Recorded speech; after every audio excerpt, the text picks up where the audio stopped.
Azimuthal quantum number discuss कर रहे थे, फिर से देख रहे हैं। It defines the 3-dimensional shape of the orbital for a given value of n, L can have n values ranging from 0 to n-1। कहने मतलब ये है, जैसे फर्स्ट सेल है तो वो सिर्फ एक ही सब सेल होगा जिसका नाम रखा गया है 0। ठीक है, ठीक है। For a given value of n, L can have n values ranging from 0 to n-1। देखो n इक्वल टू अगर 1 है तो L की वैल्यू क्या होगी 0। अगर 2 है तो L की 2 पॉसिबल वैल्यूज होंगी 0 और 1। अगर 3 है तो 3 होंगे। ध्यान से देखो n जितने हैं उतने ही ये होंगी संख्या में। ये 1 है तो ये भी क्या 1 है, मतलब एक ही वैल्यू है। यहाँ पे 2 है तो ये भी क्या है 2 वैल्यू होगी 0 और 1। ये 3 है तो ये भी क्या होगा 3 वैल्यू होगा 0, 1 एंड 2। 3 अगर n इक्वल टू 3 है, थर्ड सेल की अगर हम बात करें थर्ड सेल की, तो थर्ड सेल हमारा 3 सब सेल में डिवाइड होगा और उन तीनों के नेम क्या होंगे 0, 1 एंड 2।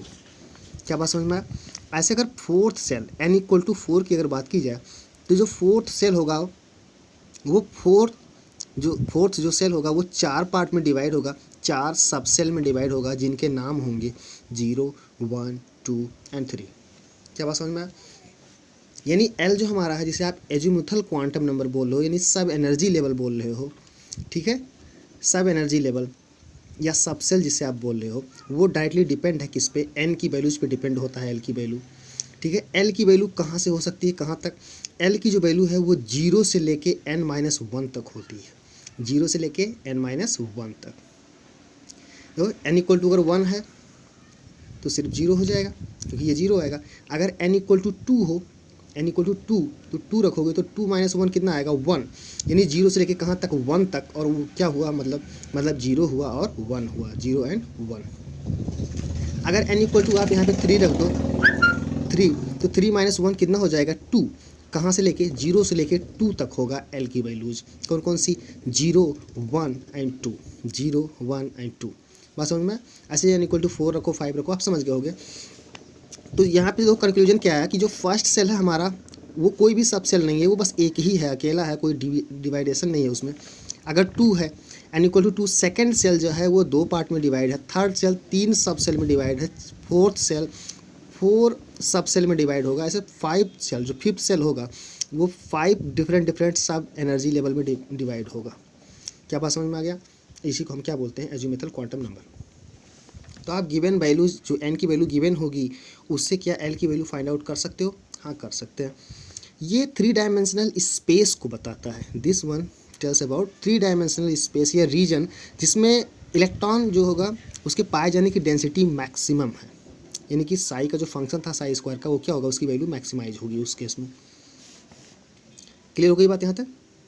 तो ये 0 जो है आपका ये s को बताता है, s इसका और भी नाम है, s ऑर्बिटल नाम रखा गया है इसका 0 वाले का। सब सेल है ये, ध्यान रखना, सब सेल, तो s सब सेल या s ऑर्बिटल बोलते हैं उसे, समझ में बात। 1 के लिए 0, ये भी s है, ये 0 होगा, 0 कभी भी होगा 0 जो, तो ये s सब सेल होंगे, ये s सब सेल 1 1 1, तो ये क्या होने वाला है आपका p होता है, इसे p ऑर्बिटल बोलते हैं। तो अगर l इक्वल टू 1 है इसका मतलब क्या हुआ, वो p ऑर्बिटल है, अभी देखेंगे आगे। ऐसे अगर l इक्वल टू 2 हो तो वो d ऑर्बिटल है, ठीक है। अगर l इक्वल टू 3 हो तो वो f ऑर्बिटल होता है, अभी देख लेंगे। 0 दो यहीं पे लिख दे रहा हूँ मैं, 0 जो होता है वो s को डिनोट करता है, यानी s ऑर्बिटल का। 1 होगा तो वो p ऑर्बिटल को डिनोट करता है, p ऑर्बिटल, ठीक है। अगर 2 होगा तो वो d ऑर्बिटल को, देखो s p d अगला f। ऐसे 3 होगा तो वो किसको, f ऑर्बिटल को डिनोट करेगा। अगर 4 होगा तो g ऑर्बिटल को, और ऐसे ही क्या होगा वो h को आगे चलता रहेगा। बात समझ में आ गया। तो each cell consist of 1 or more sub cell और sub energy levels and sub cell notation is L is equal to 0। L equal to 0 पे हम क्या बोलेंगे, उसे S बोलेंगे। 1 के लिए आप क्या बोलोगे, P बोलोगे। 2 के लिए क्या बोलोगे, D बोलोगे। 3 के लिए क्या बोलोगे, F बोलोगे कि वो F सेल, F सब सेल। 4 के लिए G, 5 के लिए H, इस तरह से ये चलता जाता है। लेकिन अब हम लोगों को F तक की ज़रूरत पड़ेगी क्योंकि जितनी भी डिस्कवरी हुई है, जितनी भी एटम की खोज हुई है, उसमें जो फिलिंग ऑफ इलेक्ट्रॉन्स है वो मैक्सिमम यहीं तक पहुंच पाता है, इन सब की ज़रूरत नहीं पड़ती।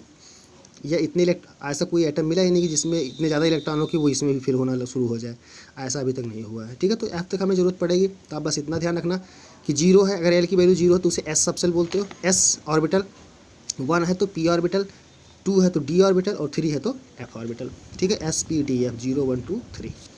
क्लियर हो गई बात। थर्ड हमारा जो है वो है आपका दो मैग्नेटिक ऑर्बिटल क्वांटम नंबर, जिसे ml से डिनोट करते हो। ठीक है, ml। It gives information about the special orientation of the orbital with respect to standard set of coordinate axis.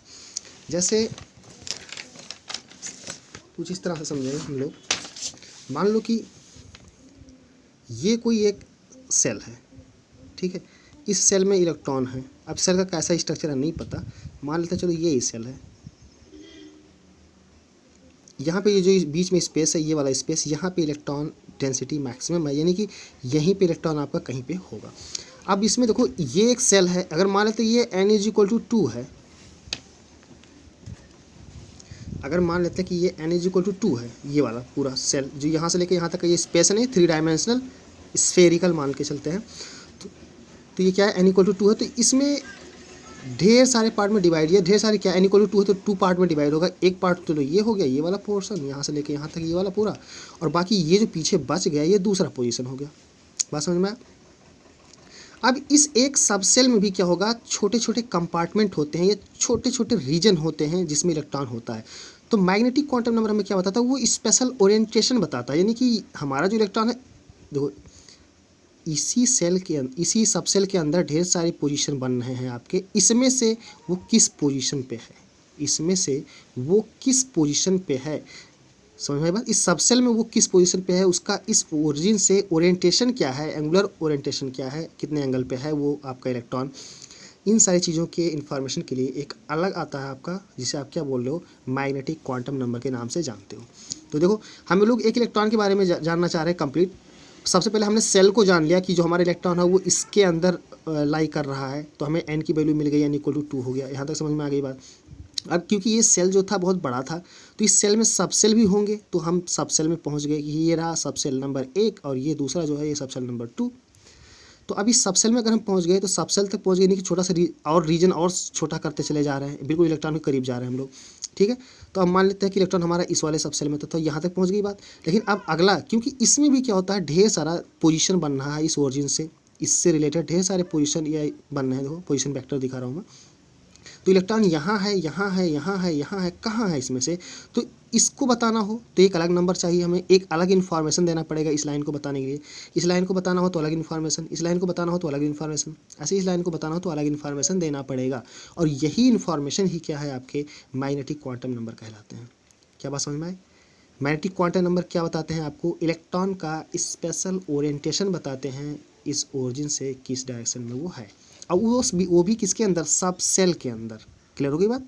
पहले सेल, फिर सब सेल, फिर सब सेल के बाद अब क्या बचा, क्या आया आपका मैग्नेटिक क्वांटम नंबर, जिसे आप क्या करो, स्पेशल ओरिएंटेशन। क्या बात समझ में आई।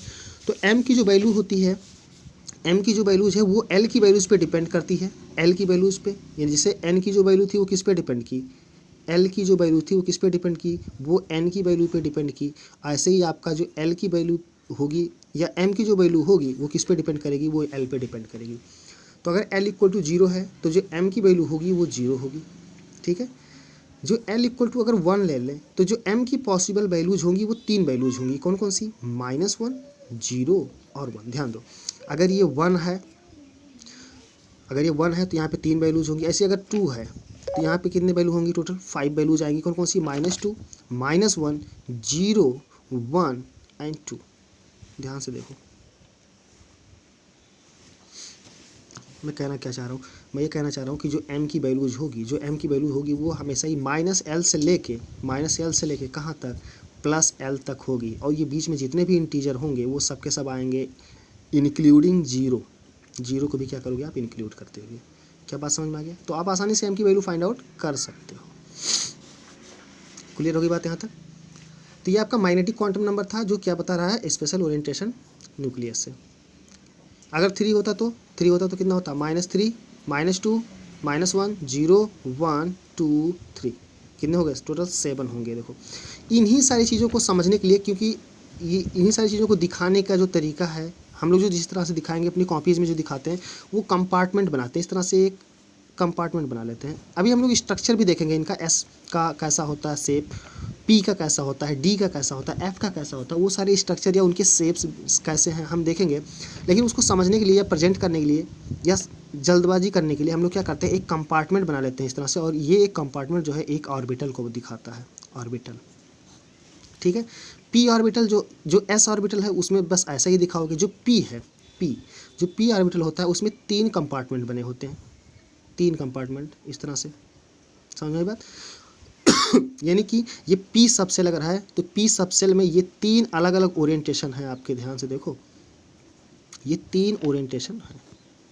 अगर एस है तो उसमें सिर्फ और सिर्फ एक ही ओरिएंटेशन है, लेकिन यहाँ पे आप ध्यान से देखो तो 3 ओरिएंटेशन मिल गए हमें। अब ये तीनों ही ओरिएंटेशन के नाम अगर हम रखें तो ये क्या होगा -1, ये क्या होगा 0 और ये क्या होगा 1 होगा। इस वाले कंपार्टमेंट का नाम -1, इस वाले कंपार्टमेंट का 0, इस वाले कंपार्टमेंट का 1। तो ये सिर्फ नेम है, लेकिन वो नेम जो भी रखे गए हैं वो नंबर में रखे गए हैं, इन सब का ध्यान रखना। क्लियर हो रही बात। तो S के लिए यहाँ पे देखो m इक्वल टू कितना हो गया 0 और L इक्वल टू भी कितना हो गया 0। इसके लिए ये L इज इक्वल टू क्या है आपका 1 है तभी तो -1 से लेके +1 तक है। और m की वैल्यूज़ क्या हुई -1 0 और m, ये ml, ये m की वैल्यूज़ हैं, ये तीनों ही आपकी। बात समझ में आया। तो ठीक है, हमने क्या क्या देख लिया, हमने देख लिया क्वांटम नंबर में 2 चीज़ें, एजीमुथल क्वांटम नंबर हमने देख लिया, हमने प्रिंसिपल क्वांटम नंबर भी देख लिया, और अब थर्ड हमने क्या देखा, मैग्नेटिक या ओरिएंटेशन क्वांटम नंबर। इसे ml से डिनोट किया जाता है। It gives information about the special orientation of the orbital with respect to standard set of coordinate axis for any subshell defined by L values 2L + 1 values of ml is possible. Total कितनी values possible है 2L + 1, समझ में तो आ ही गया होगा, 2 गुना और +1 0 include होगा तो 1 बढ़ जाएगा extra. Values of ml is possible and these values is given by ml equal to -L से लेके कहाँ तक L तक। ठीक है, और बीच में ये जितनी भी होगी वो इंटीजर वैल्यू लेते जाओगे, L -1 L -2 इस तरह से, फिर 0 1 2 इस तरह से। क्लियर होगी बात। लिखना तो सीख गए होगी, 3 के लिए -3 -2 -1 0 इस तरह से लिखेंगे हम लोग। यहाँ तक क्लियर होगी बात। तो L इक्वल टू 0 के लिए m कितनी वैल्यू 0 है, तो देखो यहाँ पे मैं ऑर्बिटल भी दिखा दूँ, ये s ऑर्बिटल है हमारा। 0 L इक्वल टू 0 को हम क्या बोलते हैं, s ऑर्बिटल। 1 को क्या बोलते हो आप, p ऑर्बिटल बोलते हो। अगर p ऑर्बिटल है तो 3 पार्ट में वो डिवाइड होगा, यानी कि 3 ओरिएंटेशन उसके होंगे। एक सब सेल के 3 पार्ट होंगे जिसका नाम क्या रखा गया -1 0 और 1, इसे क्या बोला गया मैग्नेटिक क्वांटम नंबर। 2 होगा तो ये रहा आपका, 3 होगा तो ये रहा आपका, हम लोग देख लिए। अब इन्हीं सारी चीज़ों को समझने के लिए मैंने बोला था कि हम लोग कंपार्टमेंट बना लेते हैं। m इक्वल टू 0 के लिए क्या हुआ, ये एक कंपार्टमेंट है। m इक्वल टू -1 0 और 1 के लिए ये एक कंपार्टमेंट है। देखो इसे आप p सबसेल बोल रहे हो या p ऑर्बिटल बोल रहे हैं, इसे p ऑर्बिटल। ठीक है, इसे क्या बोलोगे, p ऑर्बिटल बोलोगे। इसे आप क्या बोलोगे, s ऑर्बिटल बोलोगे। देखो इसी चीज़ को दिखाने का ये तरीका है। इन तीनों को दिखाना था तो हमने ये तरीका ईजाद किया। ठीक है, अब ये कमरे हैं, इसी कमरे में क्या होगा, हमारा इलेक्ट्रॉन फिल होगा इसके अंदर। ये तरीका है, ऐसे ही फॉलो करेंगे हम लोग। 2 के लिए यहाँ पे रहा देखो -2 -1 0 1 2। अब इस वाले कंपार्टमेंट में अगर आपको कोई इलेक्ट्रॉन है तो उसके लिए m की वैल्यू कितनी हो जाएगी, 0 हो जाएगी। d सबसेल है ये आपका, इसमें 5 होंगे टोटल, 5 कंपार्टमेंट। ठीक है, ऐसे f के लिए देखो ये आपका f सबसेल है, इसमें 7 होते हैं टोटल, 1 2 3 4 5 6 7 और -3 से लेके क्या होगा +3 तक इसका मैग्नेटिक क्वांटम नंबर होता है। इन सभी कंपार्टमेंट का अलग अलग नेमिंग है, देख लो, अब करना सीख गए होगे अब तक। ठीक है, तो यहाँ values of L 0, subshell notation नाम s orbital, p orbital, d orbital, f orbital, g orbital, h orbital. ठीक है, नंबर ऑफ ऑर्बिटल मतलब वही कंपार्टमेंट की बात हो रही है। दो ऑर्बिट और ऑर्बिटल, अब यहीं पे देख लो, ऑर्बिट और ऑर्बिटल। ऑर्बिट जो होता है वो आपका, जो बोर ने बोला था कि स्टेशनरी पाथ जो होता है या फिक्स्ड ऑर्बिट बोला था उन्होंने, ये जो होता है पूरा का पूरा ये क्या कहलाता है आपका ऑर्बिट। यानी कि ये पूरा जो था इसे हम क्या कहेंगे, ऑर्बिट। समझ में आई बात, या सेल। ऑर्बिट ही क्या है आपका, सेल है, सेल। लेकिन ऑर्बिटल क्या होता है, ऑर्बिटल वो छोटे छोटे जो कंपार्टमेंट है ना इस तरह से आपने बना रखे हैं, इन्हीं को हम लोग क्या बोलते हैं, ऑर्बिट। ऑर्बिटल बोलते हैं इसे, क्या बोलते हैं, ऑर्बिटल। और पूरे कलेक्शन को इसे 3 का अगर कलेक्शन है तो इसे p बोल दिया गया, p ऑर्बिटल, ठीक है, पूरे कलेक्शन को। और अगर 5 है तो वो d ऑर्बिटल हो गया, 7 है तो टोटल तो f ऑर्बिटल हो गया, अगर एक ही है अकेला तो वो क्या हो गया आपका s ऑर्बिटल हो गया। क्या बात समझ में? ऑर्बिट का मतलब क्या हुआ? ऑर्बिट तो सेल को बोलते हैं, फिक्स्ड ऑर्बिट में रोटेट करना। ऑर्बिटल किसको बोलते हैं? इस छोटे से पार्ट को क्या बोलते हो आप? ऑर्बिटल, जहाँ मैक्सिमम प्रोबेबिलिटी होती है इलेक्ट्रॉन के पाए जाने की, या इलेक्ट्रॉन पक्का यहीं पे होता है। ठीक है, अब बात करते हैं अगले दो। कुछ समय बाद, यहाँ पहले शुरू में 3 तक ही माने गए थे, लेकिन बाद में देखा गया कि कुछ ऐसे इफेक्ट दिखे जिनसे ये पता चला कि अभी भी हम लोग और अंदर तक जा सकते हैं। जैसे इस यहाँ तक पहुँच गए तो अब इसमें भी एक कमरे के अंदर 2 लोग रहेंगे, 2 इलेक्ट्रॉन इसके अंदर हो सकते हैं विद अपोजिट स्पिन। एक ऊपर की तरफ होगा तो दूसरा नीचे की तरफ होगा। अपोजिट स्पिन के साथ 2 इलेक्ट्रॉन एक कंपार्टमेंट में रह सकते हैं, ठीक है, और 2 से ज़्यादा भी नहीं हो सकते। हाँ, अगर एक ही है तो एक भी रह सकता है, नहीं तो मैक्सिमम कितने हो सकते हैं? एक ऑर्बिटल में सिर्फ 2 इलेक्ट्रॉन हो सकते हैं, वो भी with opposite spin. Opposite spin का स्पिन 2 क्या होता है? ये अगला आपका 4th क्वांटम नंबर जो हमारा है, 3 तक समझ में आ गया होगा। अभी हम लोग इसका जब अप्लाई करेंगे, किसी 1-2 इलेक्ट्रॉन को मैं निकाल के दिखाऊंगा तो फिर क्लियर हो जाएगी पूरी बातें। अभी बस आप देखो, spin quantum number, the 3 quantum numbers labeling on atomic orbital can be use equally well to define its energy, shape and orientation. जो भी अब तक डिस्कस हुआ उसकी बात हो रही है। But these are not able to explain line spectrum in multi electron atoms. जब हम मल्टी इलेक्ट्रॉन एटम्स का स्पेक्ट्रम निकालते हैं तो उसको हम लोग एक्सप्लेन नहीं कर सकते, क्योंकि उसमें 2 चीज़ें, एक तो स्टार्क इफेक्ट होता है और एक अभी मिलेगा आगे पढ़ने के लिए, ठीक है। तो लाइन स्पेक्ट्रम मतलब ये हुआ कि शुरू के 3 बताए गए कि 3 क्वांटम नंबर से हमें क्लियर बात पता चल जाएगी, लेकिन बाद में पता चला कि नहीं, अभी और इन्फॉर्मेशन इसकी ज़रूरत पड़ेगी, ठीक है। तो वो चौथा क्वांटम नंबर आपका ये था, जो ये रोटेशन को बताता है, स्पिन को बताता है कि एक इलेक्ट्रॉन जो आपका, जैसे सन हो, जैसे आपका अर्थ है, अर्थ हमारा जो है वो खुद की एक्सिस पे इस तरह से टिल्ट होके खुद की एक्सिस पे रोटेट कर रहा होता, और साथ में ये सन का भी क्या कर रहा होता है? चक्कर लगा रहा होता है इस तरह से, यहाँ पे सन, बात समझ में? तो अब ये अब अपने खुद के ही एक्सिस पे क्या कर रहा है? ये रोटेट कर रहा है, स्पिन कर रहा है अपने ही उस पे, ठीक है। और इस तरह से नाचते नाचते वो क्या कर रहा है? इस वाले पाथ पे भी आगे बढ़ रहा है। तो इसकी स्पिन क्लॉकवाइज है, इस डायरेक्शन में है, एंटी क्लॉकवाइज है, या क्लॉकवाइज है, इस डायरेक्शन में है इस चीज़ का, ठीक है। इलेक्ट्रॉन इधर से घूम रहा है, इलेक्ट्रॉन इधर इस तरह से रोटेट करते हुए आगे बढ़ रहा है, या इस तरह से रोटेट करते हुए आगे बढ़ रहा है, ठीक है। इस बात का भी इंफॉर्मेशन हमें चाहिए होता है, और इस बात का इंफॉर्मेशन ही कौन बताता है हमें? वो हमें बताता है स्पिन क्वांटम नंबर। क्लियर होगी बात? तो इन 1925 George and Samuel's propose the presence of 4th quantum number. चौथे क्वांटम नंबर के प्रेजेंस की बात की उन्होंने, और उसका नाम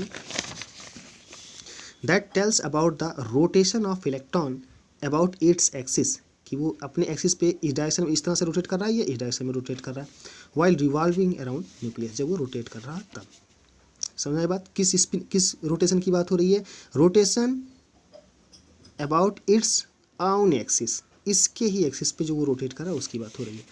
it is a vector quantity and it has 2 orientation. हाँ बिल्कुल, ये वेक्टर है, या तो इस डायरेक्शन में होगा और या तो इस डायरेक्शन में होगा, 2 ही डायरेक्शन पॉसिबल है इसके। तो it is a vector quantity and it has 2 orientation and they are distinguished by spin quantum numbers. आप इनमें से देखो, इनका भी ms से डिनोट करते हैं स्पिन क्वांटम नंबर को, और इस तरह के रोटेशन को +½ और इस तरह के रोटेशन को -½ कह दिया गया। तो कोई ज़रूरी नहीं कि आप इसे चाहो तो -½ कह लो, इसे +½ कह लो, कोई फ़र्क नहीं पड़ता, ठीक है। लेकिन अगर दोनों ही 2 चीज़ें एक साथ हैं तो एक का प्लस होगा एक का माइनस होगा, ये बात क्लियर है। क्लियर है? समझो, +½ कह लो या -½ कह लो, अगर एक ही इलेक्ट्रॉन है तो +½ कह लो या -½ कह लो, दोनों सही माना जाएगा। लेकिन अगर 2 इलेक्ट्रॉन है, एक ही सिंगल कंपार्टमेंट, अगर 2 इलेक्ट्रॉन है इस तरह से, तो ये हमेशा ही एक का +½ होगा और एक का क्या होगा? -½ तो अप वाले के लिए +½ तो स्पिन अप, अगर ऊपर की तरफ है इस तरह से ऊपर स्पिन है उसकी, ये इलेक्ट्रॉन दिखाने का तरीका है। देखो इसमें ये इलेक्ट्रॉन दिखाया गया है एरो से, ये दूसरा इलेक्ट्रॉन है आपका एरो से, ठीक है। तो अगर ऊपर वाला है तो उसे +½ रख दिया गया कि हाँ वो इस डायरेक्शन में रिवॉल्व उसकी स्पिन होगी, और जो नीचे है वो इस डायरेक्शन में उसकी स्पिन होगी, उसे -½ कह दिया गया, इसे स्पिन डाउन। क्या बात समझ में आया? तो ये 4th क्वांटम नंबर हमारा है, इसे हम क्या बोलते हैं? Spin quantum number. क्या यहाँ तक बात क्लियर होगी? तो अब देखो ज़रा मैं इसे समराइज़ कर देता हूँ, क्योंकि ये बहुत ही इंपॉर्टेंट टॉपिक था। क्वांटम नंबर, क्वांटम नंबर जैसे मैं मान लो कि एक इलेक्ट्रॉन की बात कर रहा हूँ, मान लो मैं सोडियम एग्जांपल लेके चलेंगे तो ज़्यादा अच्छा लगेगा। मान लो सोडियम है, सोडियम को मैं इलेक्ट्रॉनिक कॉन्फ़िगरेशन करूँ तो पहले में 2, दूसरे में कितने 8, समझ में आई बात? इसमें भी ये आपका अगर मैं लिखना चाहूँ तो ये S है, ये आपका S और P है। देखो ध्यान से, ये N की वैल्यू यहाँ पे लिख रहा हूँ मैं, N इज इक्वल टू, देखो ये 1 है और ये N इक्वल टू क्या है 2 है। ये N इक्वल टू 1 है, पहले सेल में 2 इलेक्ट्रॉन, दूसरे सेल में कितने 8 इलेक्ट्रॉन, तो ये N इक्वल टू 1 हो गया और ये N इक्वल टू 2। यानी कि अगर मैं N इक्वल टू 2 की बात कर रहा हूँ तो मतलब ये हुआ कि मैं इन 8 इलेक्ट्रॉनों में से किसी एक इलेक्ट्रॉन की बात कर रहा हूँ या सभी इलेक्ट्रॉनों की बात कर रहा हूँ, लेकिन मैं इन्हीं 8 की बात कर रहा हूँ अगर मैं N इक्वल टू 2 कह रहा हूँ तो। एक 1 भी होता है ना, तो ये आपका N इक्वल टू क्या हो गया 3 हो गया। अगर मैं N इक्वल टू 3 की बात कर रहा हूँ सोडियम के लिए तो मैं सिर्फ और सिर्फ इस एक सिंगल इलेक्ट्रॉन की बात कर रहा हूँ। अगर मैं N इक्वल टू 1 की बात कर रहा हूँ फॉर सोडियम एटम के लिए तो वो इन 2 इलेक्ट्रॉनों की मैं बात कर रहा हूँ। क्या बात क्लियर है यहाँ तक? तो इसके लिए देखो N इक्वल टू 1, अब इसमें देखो L की वैल्यू अगर मैं लिखना चाहूँ इसके रिस्पेक्ट में तो यहाँ क्या आएगा 0, इसके रिस्पेक्ट में देखो क्या आएगा 0 और इसके रिस्पेक्ट में क्या आएगा, ऐसे नहीं समझ पाओगे। तो 2 है, अगर N इक्वल टू 2 है तो L की 2 वैल्यूज पॉसिबल होंगी, कौन कौन सी 0 और 1। 3 है तो कितनी पॉसिबल होंगी 3 वैल्यूज, कौन कौन सी 0 1 एंड 2। तो ये रहा 3 पार्ट, ये रहा 2, ये रहा, ये L की वैल्यूज है, इसके करस्पॉन्डिंग 0, इसके करस्पॉन्डिंग 0 और 1 ये दोनों ही हो सकता है, इसके करस्पॉन्डिंग ये 3 हो सकते हैं 0 1 एंड 2। क्लियर हो गई बात? अब इसमें भी देखो ये रहा आपका 2 इलेक्ट्रॉन इसमें फिल होगा, ये S ऑर्बिटल होता है, 0 के लिए क्या होता है S ऑर्बिटल, ये भी 0 है तो ये भी क्या होगा S होगा, 1 के लिए क्या होता है P ऑर्बिटल, ये आपका फिर से क्या है ये S ऑर्बिटल है, ये आपका 1 क्या है P ऑर्बिटल, ये 2 क्या है आपका D ऑर्बिटल। अब ध्यान से देखो तो ये जो भी 2 इलेक्ट्रॉन है वो किस में है S ऑर्बिटल में है। क्लियर हो गई बात? ये जो 8 इलेक्ट्रॉन है ये 8 के 8 मिल के, 8 के 8 मिल के 2 सब सेल S में और P में मिला के 8 कंप्लीट है। S में 2 ही हो सकते हैं मैक्सिमम, तो P में कितने होंगे 6 होंगे मैक्सिमम।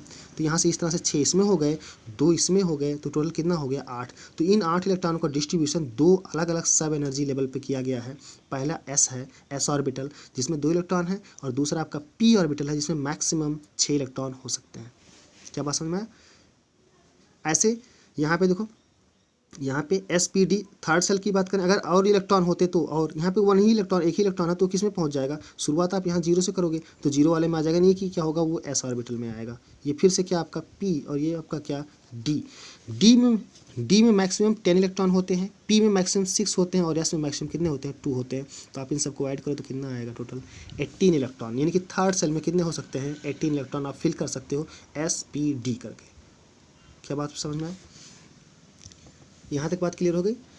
चलो अब देखते हैं कि मैं ऐसे बात कर रहा हूँ कि चलो इसमें जो ये आखिरी इलेक्ट्रॉन है, ये 10वां इलेक्ट्रॉन जो है उसके चारों क्वांटम नंबर्स बताओ। आपसे क्वेश्चन क्या बताया गया कि find the all quantum numbers of eighth electron that enters in sodium atom. यानी कि 8वां इलेक्ट्रॉन जो हमने फिल किया, 8वां 10वां इलेक्ट्रॉन जो हमने फिल किया उसके चारों क्वांटम नंबर्स आप बताओ। तो चलो चारों क्वांटम नंबर बताते हैं। 10वें इलेक्ट्रॉन की बात कर रहे हैं तो ये 2 इलेक्ट्रॉन तो निकल गए। 10वां इलेक्ट्रॉन हमारा कहाँ पहुँचेगा, इस वाले सेल में आएगा, इस वाले सेल की मैं बात कर रहा हूँ, यानी कि जो हमारा इलेक्ट्रॉन है वो इसमें होगा। तो चलो लिखते हैं इसके लिए चारों क्वांटम नंबर। 10वें इलेक्ट्रॉन की बात कर रहा हूँ मैं, 7 इसमें फिल हो गए, आखिरी वाला जो आया वो कहाँ पहुँचा, N की वैल्यू क्या हो गई 2, क्यों, क्योंकि ये सेकेंड सेल के इलेक्ट्रॉन की बात कर रहा हूँ मैं। फिर L इक्वल टू तो L की वैल्यू क्या होगी, क्योंकि वो जो 10 इलेक्ट्रॉन हैं आपके वो 2 पार्ट में डिवाइड हैं, 2 इलेक्ट्रॉन हैं आपके S ऑर्बिटल में और 6 इलेक्ट्रॉन कहाँ पे हैं P ऑर्बिटल में। तो हमारा जो 10वां होगा वो किस में आया होगा, P में आया होगा, है ना। शुरू में 2 इसमें फिल कर दिए, जो 6 बचे थे वो इसमें आ गए, तो हमारा किस में पहुँचा होगा इस 1 में। तो L की वैल्यू क्या हो गई 1। क्या बात समझ में? अब इससे अगर हम आगे बढ़ जाएँ, इस L से आगे बढ़ जाए, यानी कि हम M की वैल्यू फाइंड आउट करें, तो M की जो यहाँ से पॉसिबल वैल्यूज होंगी वो क्या क्या होंगी, -1 होगा, 0 होगा और 1 होगा। ये 3 वैल्यूज़ पॉसिबल है, समझ आई बात। और ये 3 वैल्यूज़ के लिए अगर मैं कंपार्टमेंट बना के दिखाऊँ इस तरह से, तो ये रहा कंपार्टमेंट बन गया। अब यहाँ पे इलेक्ट्रॉन में फिल कर रहा हूँ, 1 2 3 फिर 4 5 और ये रहा हमारा 6। ये वाला आखिरी वाला इलेक्ट्रॉन यही है, 10वां यही बनेगा जो लास्ट में आया है। अब इसके लिए देखो m की वैल्यू क्या होगी, यहाँ पे -1 0 और ये क्या होगा 1, तो यहाँ से m की वैल्यू कितनी आ गई 1, यानी कि इन दो इलेक्ट्रॉनों के लिए m की जो वैल्यू है वो कितनी है 1, इन दो इलेक्ट्रॉनों के लिए जो m की वैल्यू है कितनी है 0, इन दो इलेक्ट्रॉनों के लिए जो m की वैल्यू है वो -1 है। क्या बात समझ में आ गया?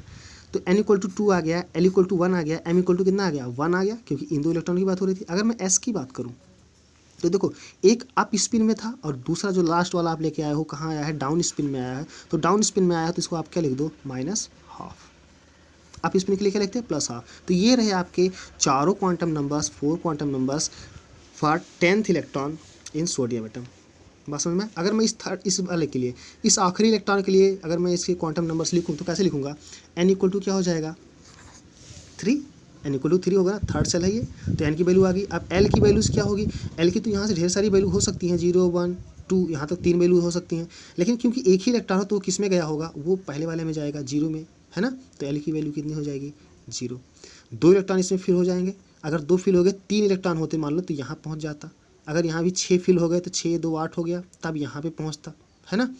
तो l = कितना हो गया 0, n = 3। अब l = 0 है तो m की वैल्यू क्या होंगी, सिर्फ और सिर्फ क्या होगी 0, क्योंकि l की वैल्यू m की वैल्यू जो है वो l की वैल्यू पे डिपेंड करती है और उसकी वैल्यू कितनी होगी 0। अब क्योंकि यहाँ पे एक ही इलेक्ट्रॉन है, एक ही इलेक्ट्रॉन है ना, तो m में एक ही कंपार्टमेंट होगा और उसमें एक ही इलेक्ट्रॉन होगा, तो एक ही इलेक्ट्रॉन हो तो आप उसे उसकी जो स्पिन क्वांटम नंबर है, यानी कि उसे क्या नाम रखे हो ms की जो वैल्यू होगी आप उसी में से +12 या -12, +12 या -12 कोई भी लिखोगे, अकेला अगर है तो कोई भी लिख दोगे सही रहेगा, लेकिन आप +12 लिखो ज़्यादा बेटर है।